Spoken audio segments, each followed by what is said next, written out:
Thanks for coming. Super excited about our second match. The chance to see our first goal ever at home, get our first win ever at home. The forecast, the weather's going to clear up, the sun's going to shine, and we're super pumped for the match. You also probably saw we just released more details about our plan to hopefully modify the behavior of a small part of our audience and eliminate the offensive goal kick chant. And I'm here and happy to chat about that, answer any questions you have. I haven't seen the press release. What are the plans if the chanting starts? Well, prior to the chanting even starting, we're being explicit and clear about our expectations and our position as a club. We didn't do that before the first match, right? So we're very clear in terms of stating not here. Aquí no is basically our idea, that we want everybody to bring their energy and their passion, but there's no place for the goal kick chant that is so controversial and so divisive. We want to be a club that unifies everyone and brings together this whole community. And our basic message is that's not us and not here. So we're going to be explicit in our communications beginning today, and then at the match. At the match, there'll be a flyer in every single cup holder, and it'll be reinforced by signage that extra security is going to deploy in the high-risk areas. So we're hiring 50 or 100% more security in the high-risk areas, doubling the number of people that are watching and listening and saying, reminding everybody, not here. That's not us. And then they'll be enforcing that. If people are defiant and want to ignore our requests, then they'll be ejected and there'll be other consequences with us. And then we'll have other protocols if things were to progress, but I don't think they will. I think it's going to be I think people will be respectful of our club and respectful of our way. What are those other consequences? Well, we're going to eject anybody who blatantly defies us and defies this sort of request. We have the ability to exclude those folks permanently from the stadium. And, we're going to enforce that rule. If they are season ticket holders, would there be a refund, or they're out and you resell those seats? I actually don't know. I can't answer that because it'd be very circumstantial on who it is, and I highly doubt one of our season ticket holders would do that. Was there any consideration or thought before the season this might be an issue you'd have to deal with? Yes, there was consideration or thought. Many of you have maybe read or know that in my personal experience, this happened not exactly, but similarly at LAFC's first match. And so we were aware that it was a possibility, but of course didn't know for sure until things happened. There was a joint statement with the Independent Supporters Union. Yeah. Could you talk me through those collaborations with the Independent Supporters Union and the club? Look, our Independent Supporters Union, Frontera SD, has been involved with us to the point earlier of, did we think this could happen? We pre-discussed this with them, and they were worried as well, and they talked about how that was not them, and that's not us. So we've been totally aligned on this from the beginning, and then we're very aligned on what the response will be. So they will have a literal voice at the venue on game day. They've had a voice in our overall response, and they're taking their own actions in their own way, which is really cool because they are so passionate about our club and our way of doing things, and we're deciding that as we go in lockstep with them. Tom, how is this playbook any similar or different to what you had at LAFC? Well, it's similar in some ways in terms of the steps we're taking and communicating that this isn't welcome here. Sure. We're doing it in different language or different words. And we have a bigger building, and we're So the way we implement it is slightly different, but similar in a lot of ways. How many extra security guards are we talking? I know it's double, but what's that number? Do you know? Yeah, I don't know the exact number, but when I say double, it's not like we're doubling the entire stadium, but this typically starts behind the goalie. So we're going to pay close attention to those areas that are where it usually comes from. When you say the supporters are kind of taking it on themselves to do something, could you give us any more detail on that? Yeah, I mean, I believe they're going to display signs and a tifo and that sort of thing. They're going to express their version of, this isn't welcome here. They're very supportive of what we're doing on social and on their own platforms to their own audience. And if they could, I think they would do something different to counteract that. But they have their own soundtrack going. They're singing. They're in this joyous phase, and it's really unrealistic to think that they're going to stop what they're doing, do something else, and then restart what they're doing. The point is their intention around it, and their promise that none of that's going to come from their area that they patrol, right? So that's the one thing we're not worried about, is it coming from the union, because if there was an outlier in the union, they're going to shut them down. You said this kind of thing has happened before at other games. Tell me, did it shock you when it happened at the game? Well, as you know, this has been happening with the Mexican national team for over a decade, a long, long time. There's been plenty of issues here and there with many different clubs at many different levels. So for those reasons, it didn't shock us. Why is this a thing in soccer? Why do people still promote and try and carry this on? I don't know. I'm curious, on the press release, it stated that you along with Coach Mikey Varas and Anibal Godoy are going to deliver a message to the fans before the match starts. I'm curious as to why not Lozano to deliver that message, knowing that he's played for the Mexican national team before. Yeah, we're planning to have our group speak, and we decided on one player to represent the team, and Annabelle stepped up to do it and decided to do it. Annabelle's an active player who's going to be playing in that game, and I think that's important and helpful. Great, thanks you guys. One more question. Have specific players addressed this at all in their specific way, that they communicated that this was not okay for the fans to do?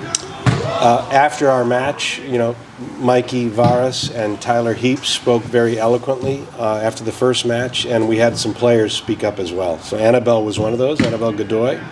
And who else was it? Patty McNair speak about it? Patty McNair. I can't remember, but yeah, those guys specifically addressed it, and then I don't know what anybody else has done or not done. I can tell you internally we're all totally aligned. Thank you. One other question. Are you optimistic that this will work? Yes. Yeah, I'm very optimistic this is going to work. This is, we're a brand new thing that is all about hope and unity and San Diego, and this isn't San Diego. I mean, we're let's go win this match, and let's be loud and raucous and give us a home field advantage. We're one of the biggest buildings in the country. So we want everybody to be loud and ruckus and intimidate the other team. Let's just do it in a classy way. Yeah, I'm super optimistic. And what is the specific position, MLS position about this? So MLS is very clear on this chant and has been very vocal about trying to eradicate it from all MLS matches. We've been very aligned with MLS each step of the way on this, and they're 100% behind us. Mikey, how are you feeling? Another home match again. What are you expecting so far from this match against Columbus? I think you guys are going to get bored with my answers, but just to go after the game, to play in compact spaces, to do what we do in training, and to work really hard on the field.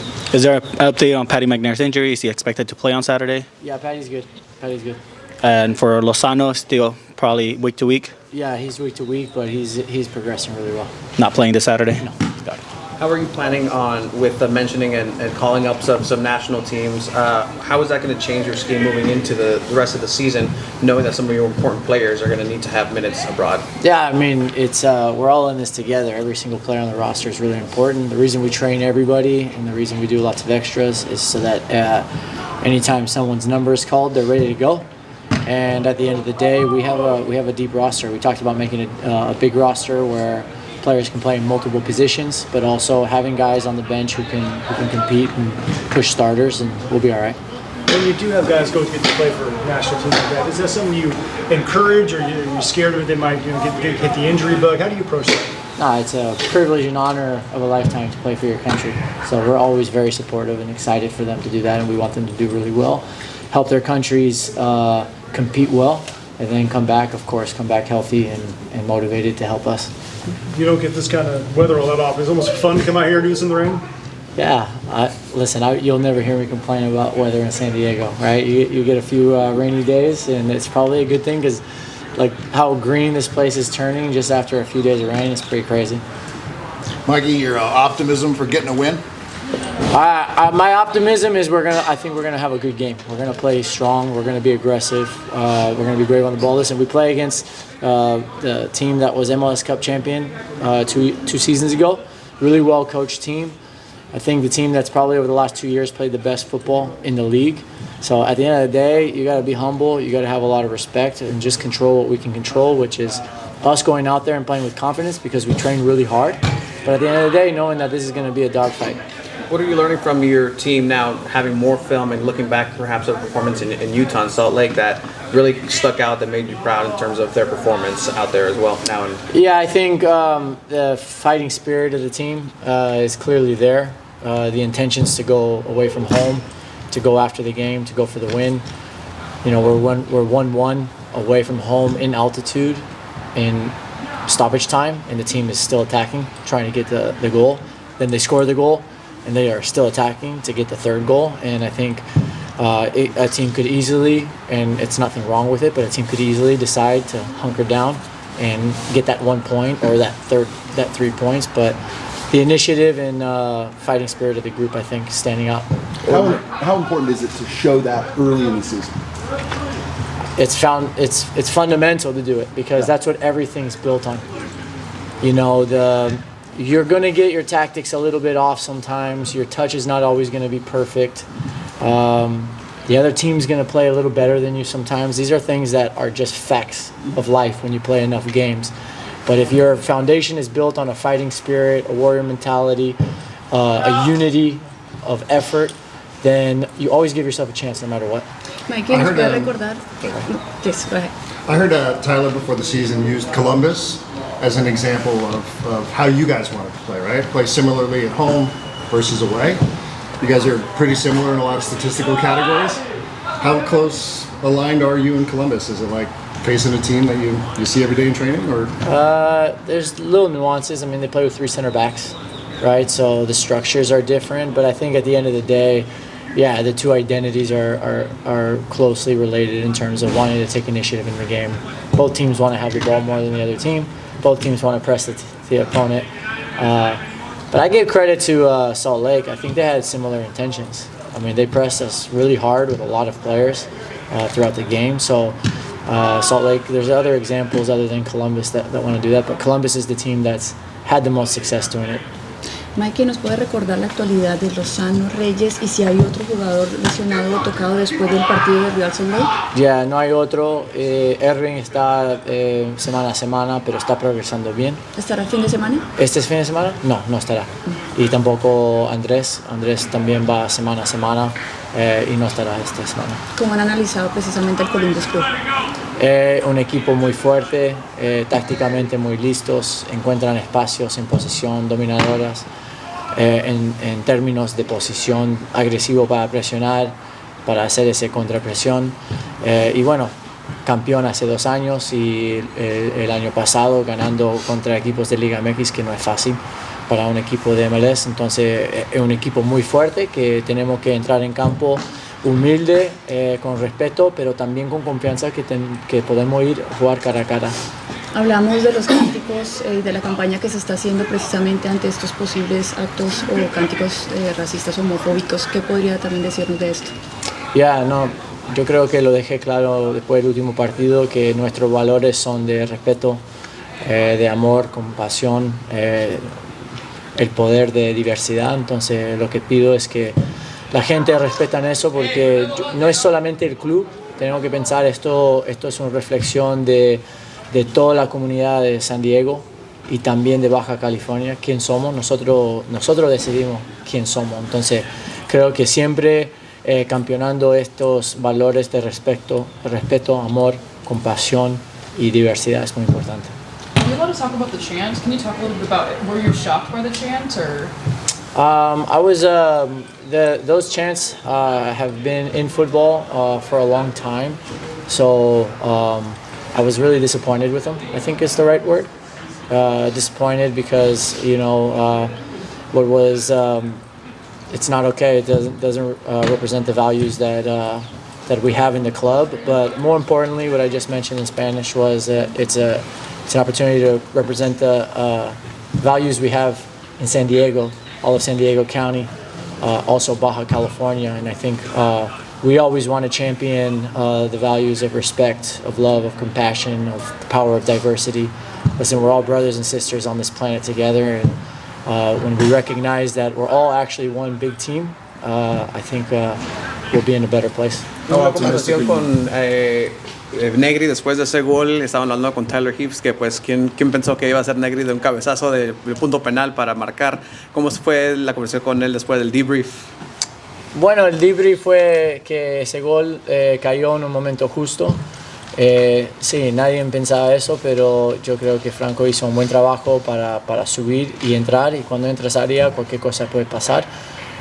Pero al mismo tiempo, Franco también sabe que puede jugar un mejor partido en totalidad. Mikey, getting back to Chuke, definitely no for this weekend, but is he improving, and what is his steps? Yeah, he's improving. He's making good steps. He's week to week, just because with these kind of leg injuries, like it can speed up really quick. We'll do some testing on Monday, but it's all been good news up until now. And Mike, we always talk about guys like Lozano and Dreyer, but a guy that's like unsung, like Tomas Angel. Talk to me about, he's like assisted almost half the club's goals. Just talk to me about his importance to the team. Yeah, I think it's, again, we're all in this together. Nobody does anything by themselves. So Anders and Irving can't play a game by themselves, and we got young players like Tommy, who represents a lot of what we want to be in terms of just being a hardworking, great teammate, willing to sacrifice for the team, and it's been great that he's been able to make an impact. And that's not just Tommy. I think you'll see as the season goes on, it'll go across the board. A more veteran player like Boateng has really stepped in and seen some minutes here. What does he bring? Experience, leadership. At the end of the day, he's a great man. I think it's the most important thing. His value system is incredible. So he's a big leader for us here on the field and in the locker room. And then ultimately, he's an attacker. He's got proven track record of coming off the bench and producing in the league. Did you know he was a great man when you got him? I didn't know him at all, but I had heard. Okay. I had heard, and I would say that he has exceeded my expectations. And then one of your assistant coaches is coming from Columbus as well. So have you talked to him about like maybe how to prepare for this team as well? Yeah, of course. Thank you. Good. Marcus, you scored your first MLS goal. How much of a relief did that feel at the moment? It was nice. Great to score a lot of goals again, and for me to come on the scoreboard. So was waiting for this one and open the MLS score. So it was a great feeling. And then last weekend you had to play on the left wing side in the absence of Chucky Lozano. Is that something that you're comfortable with as well? Or do you usually prefer being at the top?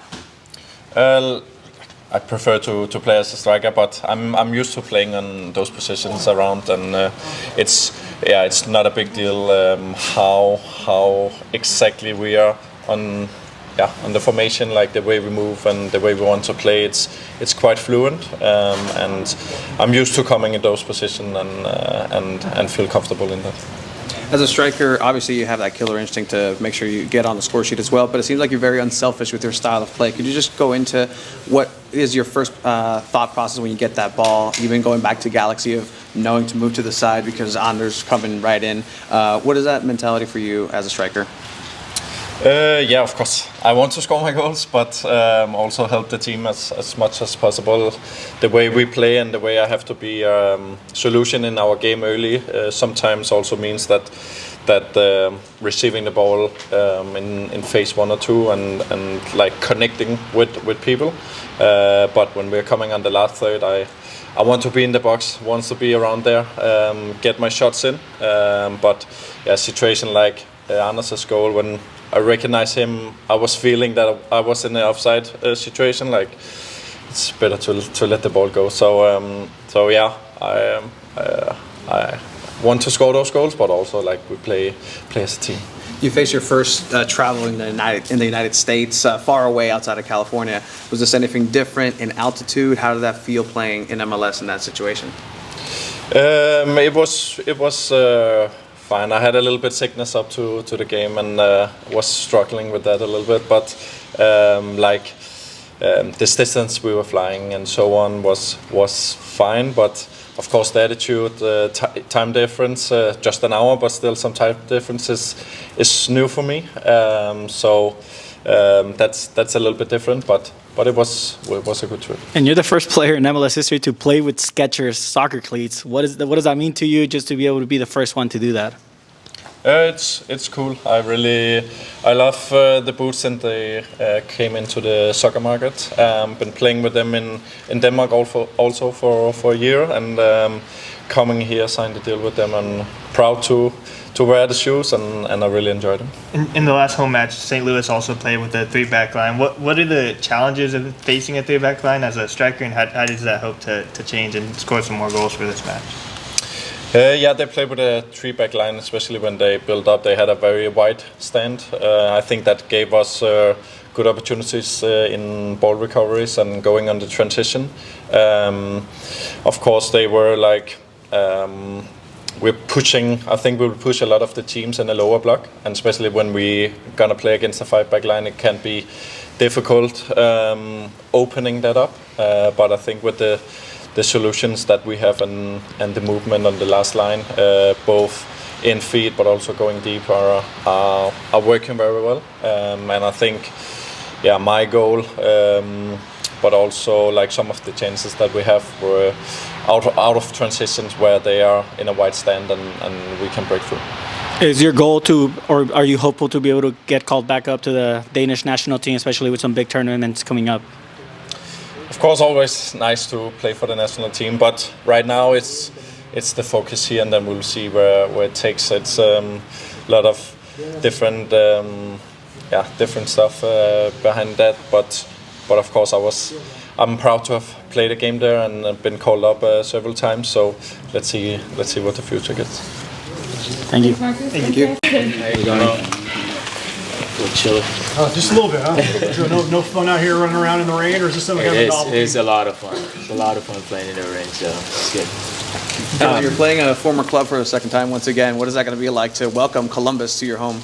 It's just, another game. I enjoyed my time there, and it's great. And I've had a lot of good guys still on the team from the time that I was there. But, I think it's been like 5 years now, so it's just another game, and we just want to keep playing the way we want to play and try to get the 3 points. Is this one of those situations that if you were to score against Columbus, do you celebrate that goal? I think scoring a goal is like really hard, so I don't know how I feel in that moment, but I think every time that I've scored, I've just always, been getting around my teammates, hugs and stuff, so I don't expect anything different. I'm not gonna, do a somersault or anything like that, but I just do what I usually do. Do you see any similarities in them today from the time you were there? Yeah, it's a little bit different, their style of play, but it's still the same committed group working hard together and all that stuff. So that principle is still there, but their style of play, we were very direct when we played, and they're more possession based now, and they can attack in a lot of different ways. So different team, a lot of different players, but still a few of the same principles. As an attacking player, what's the biggest difference in playing a three center back line? Yeah, it just depends on your formation too. Sometimes it kind of helps because if you can able to like spread the center backs out, it can create a lot of holes for other guys to run in between. But sometimes if they get very defensive too, it can turn into a 5, which makes it hard. So you just have to read the game, see how the game is going, and try to capitalize on what the defense gives you. Still looking for the first goal at home. Really successful offensively on the road. Can that start to get maybe a little bit of tightness, trying to give the fans that first one? It's just one game, so one game that we didn't score at home, but we've been working hard, and we want to get it for our fans because they've been, great with us, being very supportive, and we want to reward them when they come to the stadium to see a goal. So it's not like any crazy pressure, but every game that we go on, we want to score in the first 15 minutes, and that's the mentality of this game. Mikey was just talking to us about how much he loves you as a human being and your values and what you bring to this team. So what are those? Well, that's nice of him to say. I just try to be a good teammate and, just help out as I can. I compete with my guys and I always want to be on the field, but I also understand where there are moments where I can help a teammate be better. I don't shy away from doing that. And I think we have a lot of great guys in the locker room too that provide the same for me. I feel there's a lot of times where guys are helping out, whether it's on the field or off the field, like pointing out ways that I could be better. And it's just a really great group. So that's nice of him to say, but there's a ton of guys in the locker room that do the same thing too. You said they're a possession team, Columbus. Yeah. You guys are a possession team, right? This is number 1 and 2 in possession. Yeah. So what's that challenge like? Is it harder? Is it easier because you know what they're doing? Because it's similar? It's different. I mean, it's just that now the point is both teams are very possessive. So what can you do to hurt the other team, right? When you have the ball, because if you lose it, it might be a little bit harder to get it back. So when you have it, can you be a little bit more dangerous? Can you show a different style of your game to hurt them? And that's what we've been exploring this week in training and in videos, trying to find ways where even when they're possessing, to break that up, and can we hurt them quickly, or vice versa? Now can we hold it and also create chances? So it's very interesting styles, and I'm excited to be on the field to experience it and see how we break them down. Would you rather face a team like this or like St. Louis, which just sat back and parked the bus? I'd rather face a team like this. I think it's funny the way the ball's moving around and everybody just on the move, and it's it could be not back and forth in terms of counter attacks, but both teams have great quality and they're trying to attack you. So the game's opens up slightly a little bit versus St. Louis just sitting back and defending, which has been good for them. They're undefeated. They haven't given up a goal, so different styles, but I think I prefer a team like this playing against them. When you do have a team like this, can it lead to maybe a little more gambling? Because when you do have the ball and you do have to take maybe a couple extra chances, a couple extra shots. Yeah, I mean you have to take advantage of your chances when they come, because. Again, a very good team. They were defending champions 2 years ago, and you just have to make sure you're crisp, and that's what we've been working on this week to make sure we're ready to go. And when you get a chance, just bury it, and that could really change the game, could open it up for us and have us really settle in to play the way we want to play. Without Chucky, Lozano, it's a good competition with Tommy, Anema. What do you think about it? Sorry. Without Chucky Lozano, this is a competition. Yeah, for sure. I think it's just created a competition for all of us to step up. He's a great player. We miss him. We know he's working really hard to come back, but lots of other guys are contributing, and we all want to make sure we keep it going so he doesn't feel the burden when he comes back. We want to keep getting results. The coach trusts a lot of guys, and we keep working hard each week. You've been in the MLS for many years now, and this team's gotten really connected and really good at these first 3 matches. How do you keep that going for the rest of the season? That's so long. Just don't let complacency settle in. We just have to keep doing the same basics, everything that we've been doing so far. Hold each other accountable in training, and the coaches are honestly not letting us rest on it. They're always finding ways that we can improve, whether it's a win, draw, whatever it is. They're still pushing us to work hard, so that's what we stay on that, and I think we can keep that going. Thanks for your time, Ima. Thanks, guys. Chris, I mean, what can you tell us about this match against Columbus, and how do you defend a player like Diego Rossi? Yeah, I mean, it's going to be a tough game, like all games here in MLS. But yeah, I've played them a couple times before, so I know what they're good at. And we've been preparing good the whole week. They're very good on the ball, overloading a lot around the ball, so we have to look out for that. And yeah, I mean, he's a good player, but I think, you know, as a collective, that's what we're more focused on, what we want to do as a team and how we want to defend them collectively. Chris, you should look closer to the mic there. Yeah. Perfect, thank you. Weather like this, you don't get that very often out here. Is it almost fun to go out there and have play around in the rain for a while? Yeah, it reminds me of Sweden a little bit, so I'm used to it, but yeah, I definitely prefer the sunshine out here, yeah. Against Salt Lake, you were the only starting defender left at the end of that match.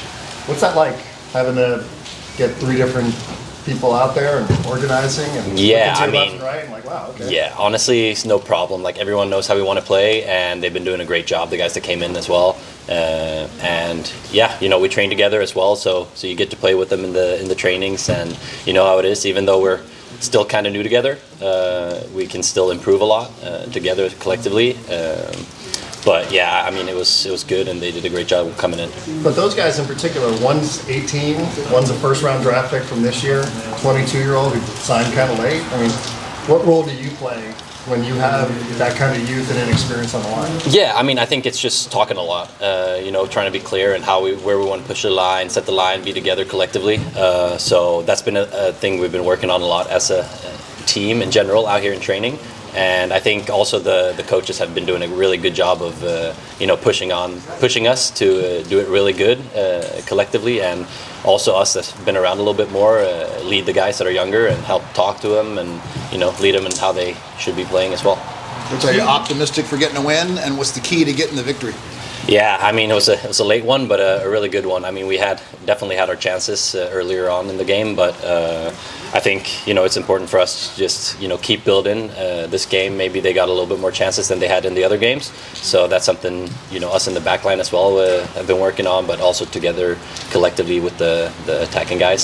So yeah, I think, you know, we just gotta keep working out here, and hopefully next game don't give up as many chances as we did. The confidence building performance by CJ as well. What does that do to that back line, back area, the relationship that's being built with your goalkeeper having performances like that? Yeah, I mean, hopefully we don't get him too much to do.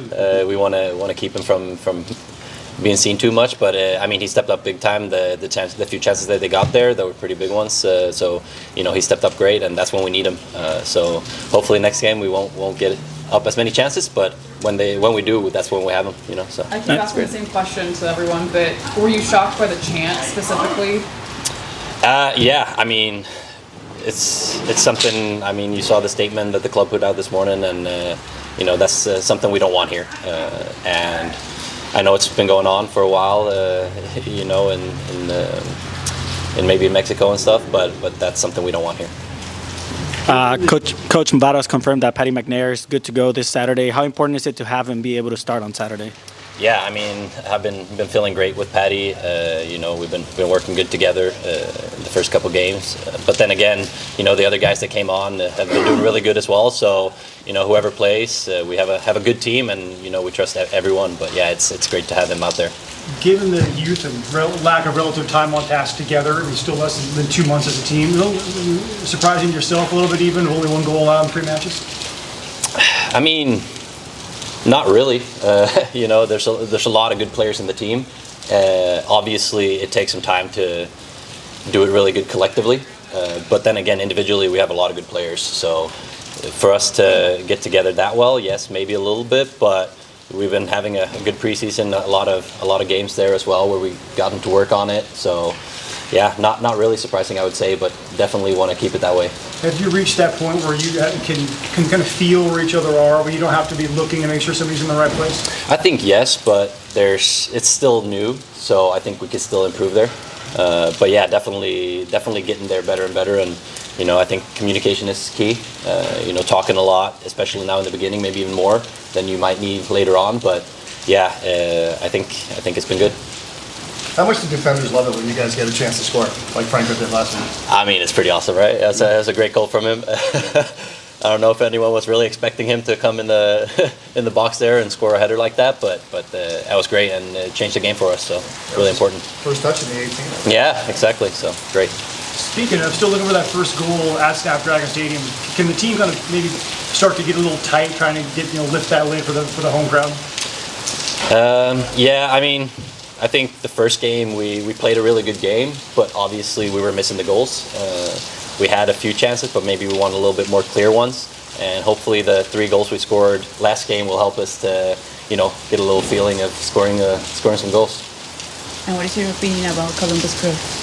Yeah, I mean, I think they're a good team, a good side, but I've played them a bunch of times and we know their strength, but also their weaknesses. So if we exploit that and take away their strength, we can have a really good game.